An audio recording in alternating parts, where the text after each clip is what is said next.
네, 안녕하세요. 바이블 텔링 꿀링과 프레셔스 루아입니다. 아브라함에 대한 강의가 모두 끝났습니다. 오늘 이 시간에는 아브라함 이야기에서 저희가 통찰할 수 있는 어떤 진리, 그리고 적용할 수 있는 묵상점, 그런 것들에 대해서 전체적으로 살펴볼 텐데요. 일단 아브라함 이야기에서 중요한 핵심적인 주제가 전 세 가지라고 지금 생각을 하는데, 첫 번째는 하나님의 약속입니다. 하나님께서 아브라함에게 약속을 주셨잖아요. 두 가지를 주셨죠. 처음에는 너에게 후손을 주겠다. 즉 아들을 주겠다는 약속이었고요. 두 번째는 너에게 땅을 주겠다. 아들을 주어서 그 후손들에게 땅을 주겠다는 그 약속이었어요. 이 약속을 받을 때 아브라함이 75세였죠. 그런데 아들을 낳을 때 100세였어요. 그러면 총 25년을 기다린 거잖아요. 25년 동안 아브라함은 인내 끝에 하나님의 약속의 아들을 얻게 된 거죠. 보시면요. 지금 아브라함이 아이가 없이 75세까지 혼자였다가 하나님께서 아들을 주신다고 약속을 하셔서 그 아들인 이삭을 얻었을 때가 100살이었는데, 그러면 지금 25년을 기다린 거였고, 이삭은 40세 때 결혼을 했어요. 그래서 이번에는 아브라함은 한 명의 이삭을 25년 만에 낳았지만 이삭은 40살에 결혼해서 60세 때 쌍둥이 아들을 낳죠. 에서와 야곱입니다. 이 중에서 야곱이 언약의 자손이었고요. 야곱은 12명의 아들을 낳죠. 12명의 아들을 낳았는데 그 중에 11번째 아들이 요셉이었어요.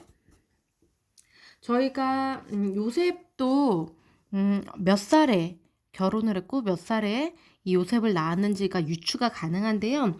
요셉이 총리가 됐을 때가 30세였거든요. 애굽의 형들에 의해서 애굽에 팔려갔잖아요. 요셉을 팔았잖아요. 그때 30살에 총리로 등극을 하는데, 요셉의 이제 꿈 해몽에 의하면은 앞으로 7년 동안 풍년이 있을 것이고 그 이후에는 흉년이 또 7년 동안 있을 것이라고 했는데, 이 흉년 때 형들을 만나요. 그래서 형들한테 하는 얘기가 앞으로 흉년이 5년 남았다고 그렇게 얘기를 하거든요. 5년이 남았다 하면은 이때 흉년 2년 차였다는 거예요. 그러면 풍년과 흉년 다 합해서 이제 9년인데, 한마디로 말하면 요셉이 30세 때 총리가 되어서 거의 10년 만에 요셉이 40세 때 형들을 만났다는 거예요. 그런데 형들을 만나서 야곱을 데리고 왔을 때 바로 앞에서 야곱이 뭐라고 하냐면 나의 나이가 130세라고 얘기를 하거든요.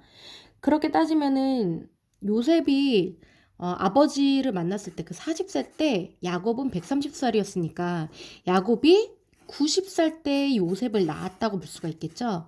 그런데 요셉이 태어났을 때 야곱의 나이가 90세였는데, 요셉이 태어났을 때 고향으로 떠나기로 작정을 하거든요, 야곱이. 그러니까 외삼촌 라반의 집에서, 그러니까 형 에서를 피해서 외삼촌 라반의 집에 가서 여기서 결혼을 하잖아요. 이때로부터 20년 뒤에, 20년 동안 라반의 집에서 일을 하면서 힘들게 산단 말이에요. 20년 만에 고향으로 돌아와요. 야곱이 이때 태어났다는 거죠. 그러면은 라반의 집에 도착했을 때 야곱의 나이는 70세였다는 거죠. 그럼 한마디로 말하면 야곱은 70세 때까지 결혼을 하지 못하고 있었다. 이렇게 저희가 생각해 볼 수가 있겠죠. 왜냐하면 가나안 땅에 가나안 여자들과 결혼을 시키기를 이 이삭과 리브가는 원치 않았어요. 그런데 에서는 가나안 땅의 여인들과 결혼을 해서 아버지와 리브가 어머니 마음을 상심케 했지만, 야곱은 인내하면서 결혼하지 않고 기다렸고, 이삭이 이제 라반의 집으로 이제 보내면서 거기서 아내를 얻으라고 했어요. 그러면 70세 때까지 야곱은 하나님께서 짝지어 주시는 그 여자를 기다리면서 결혼을 하지 않았고, 90세 때서야 이 요셉이라는 아들을 낳을 수가 있었다는 거죠. 여기서 제가 하고 싶은 말은, 하나님의 약속이 주어졌는데 그것이 성취되기까지 굉장히 오랜 시간이 걸렸고요. 야곱이 이제 요셉을 만나고 70명이 야곱의 아들들과 야곱까지 70명이 애굽으로 이주를 해서 400년 동안 종살이를 하죠, 애굽에서. 그래서 그 과정 가운데서 이스라엘이라는 민족이 형성이 돼요. 그래서 이스라엘이 출애굽해서 40년 동안 광야 생활을 한 다음에서야 드디어 가나안 땅을 정복하죠. 아브라함이 살았던 그 가나안 땅으로 되돌아와서 정복하는 거예요. 그러면 아브라함이 약속을 받았을 때로부터 440년이 지나서야 이 땅을 얻게 되는, 하나님의 그 약속이 성취가 되는 거고요. 아브라함이 약속을 얻었을 때로부터 400년이 지나서야 이스라엘이라는 민족이, 아브라함의 후손의 민족이 형성이 된다는 거죠. 그러니까 하나님의 약속은 반드시 성취가 된다는 것을 지금 말씀드리고 싶은 거예요. 그리고 두 번째는, 하나님의 약속이 주어졌을 때 우리에게 어떠한 태도가 필요한가, 이것에 대해서 아브라함이 보여주고 있는데, 그것은 바로 믿음이죠. 믿음이 말로 내가 믿습니다라고 말하는 것에서 그치지 않고 아브라함은 행동으로 믿음을 보였다는 거예요. 정말 아무것도 없는 외지로 고향을 떠나서 하나님께서 말씀하시는 곳으로 출발했다는 거죠. 이것은 그 당시에 죽음을 각오하는 그런 태도였어요.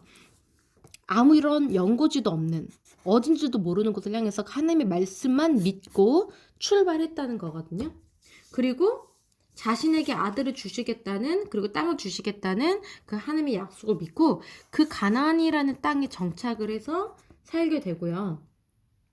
이곳에서 하나님의 약속을 신뢰하면서 할례라는 의식을 믿음으로 자신의 몸에 중요한 부분에 칼을 대는 믿음의 행동을 보여드리는 거죠. 아직 아들이, 이삭이라는 그 약속의 아들이 태어나지 않았을 때에 피로써 자신의 믿음을 증명한 게 바로 이 할례인 거예요. 그리고 아직 이 땅의 한 칸도 자신에게 주어지지 않았을 때, 가나안 땅을 주시겠다고 하나님께서 약속하신 것이 이루어지지 않았지만 자신의 아내인 사라를 매장할 무덤을, 그 땅을 구입을 하죠. 이것은 이 땅을, 이 전체 가나안 땅을 하나님께서 주시겠다는 그 믿음을 보이는, 아브라함이 할 수 있는 최고의 믿음의 행위였던 거예요. 이 무덤을 죗값을 치르고 이 무덤의 땅을 구입했다는 것은요, 여기서 내 후손들이 대대로 계속 살 거라는 그런 믿음을 증명하는 태도인 거거든요. 그리고 가장 중요한 거는, 하나님께서 이삭이라는 아들을 주셨는데 그 아들을 하나님께서 바치라고 하셨을 때 이삭을 하나님께 번제로 바치려고 했잖아요. 하나님께서 그것을 그만해라, 멈추지 않으셨으면 이삭을 정말 아브라함은 바쳤을 거예요. 왜냐하면은 하나님께서 이삭을 통해서 자신의 후손들을 형성해 주겠다고 약속하셨는데 이삭을 죽이래요. 그러면 아브라함은, 이 이삭을 하나님께서 내가 죽인 다음에 다시 살려주시려고 하는가 보다 하고, 그 당시에는 상상할 수도 없는, 그 당시가 아니죠, 지금도 사람의 부활이라는 것에 대해서 아브라함은 믿었던 거예요. 진작에, 이때부터. 그래서 이삭을 향해서 칼을 치켜 들었을 때 하나님께서는 그것을 멈추게 하시고 내가 너의 믿음을 보았다라고 인정을 하시거든요. 어떻게 보면은 지금 이 하나님과 이 아브라함의 관계가, 아브라함은 하나님 앞에서 인류의 대표로서 기능을 해요. 그러니까 하나님께서 모든 민족을 다 낳으셨어요. 모든 민족을 다, 사람들을 다 창조하셨는데 모든 민족들이 다 죄악에 빠져서 다 멸망당할 수밖에 없는 그런 상황에서 하나님께서 믿음이 있는 한 사람이 필요하셨던 거예요. 그래서 아브라함이라는 이 사람을 고르셨고 이 사람의 믿음의 행동을 주목하셨어요. 그리고 시험까지 하세요. 이삭을 나에게 바쳐라 했을 때 하나님께서 부활시켜 주실 것을 믿고 이삭을 살려주실 것을 믿고 죽이려고 하는, 제물로 바쳐드리려고 하는 그 아브라함의 믿음 때문에 하나님께서 이 아브라함을 이 모든 민족을 위한 그 복으로 삼아 주시는 거죠. 그러니까 아브라함은 이 모든 인류의 대표로서 하나님 앞에 선 거예요. 그래서 자신의 믿음을 보여드린 거죠. 자신의 외아들인 이삭을 하나님께 바침으로써.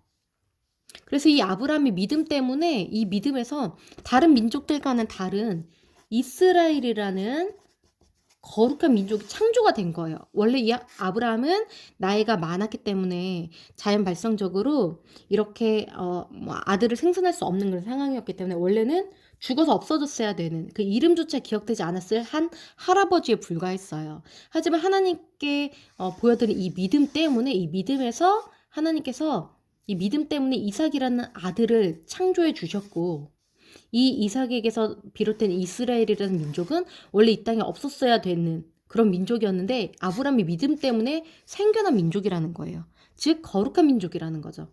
그렇기 때문에 이 이스라엘은 모든 민족들을 대표해서 하나님 앞에 설 수 있는 거룩한 민족이 된 거예요. 이 이스라엘을 통해서 하나님께서 모든 민족에게 하나님의 구원의 복이 흘러가게끔 하신 거죠. 이렇게 되기 위해서 아브라함이 이삭을 하나님께 바쳤는데 하나님께서도 아브라함의 믿음을 보시고 자신의 외아들 예수 그리스도를 이 아브라함으로 대표되는 모든 인류, 모든 민족을 위해서 내어주셨다는 거죠. 예수 그리스도를요. 그래서 이 한 사람의 믿음이 많은 사람들을 살게끔 한다. 이 아브라함의 믿음이 모든 인류와 모든 족속들에게 생명을 가져다 주는 그런 복의 통로가 되었다는 거죠. 그래서 저희가 아브라함 이야기에서 이 믿음에 대해서 이 믿음의 조상이라고 아브라함 부르는 이유를 알 수가 있는데 이때 이삭을 바치려고 했을 때 하나님께서 멈추게 하시고 이삭을 제단으로 바치려고 했잖아요. 근데 하나님께서 이삭을 내려오라고 하시고 대신 준비되어 있던 숫양을 바치게 하시죠. 번제로. 이 숫양은 예수 그리스도를 의미합니다.